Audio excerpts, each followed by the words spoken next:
Assessments for benefits like PIP and Universal Credit aren't working for people with mental health problems. At Mind, we hear that each and every week, and campaigning to change that is one of our biggest priorities. But a lot's been happening and a lot's been changing, so we want to let you know what we've been doing to fight for change.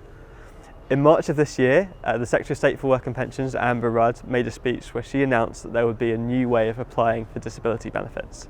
But what does that mean in practice? Here are 3 things that we think you need to know. Firstly, when you apply for a benefit like PIP or go for a work capability assessment, all of the information you provide, from the form you fill out to the evidence you gather from your GP, all of that is going to be held on one computer system now. Now, the government says they think it will make things easier, because if you've already gone to all the trouble of collecting that evidence, you can just choose to have it shared. But we think there are real risks as well.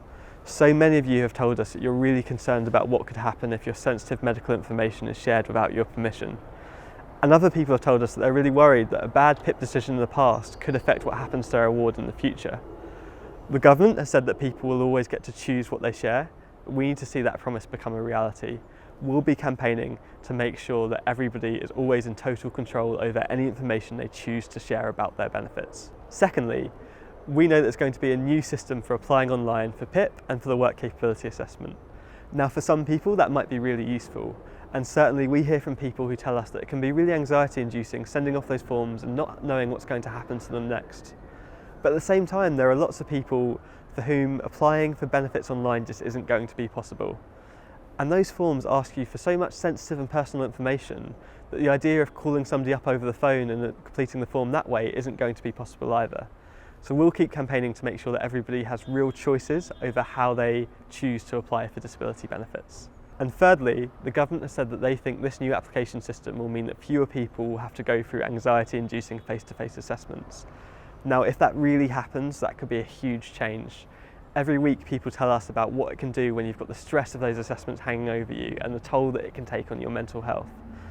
Even at the best of times, having to go in front of a complete stranger and talk about all of the ways in which your mental health means that you might struggle to do things or there are things that you can't do, that's a really difficult experience.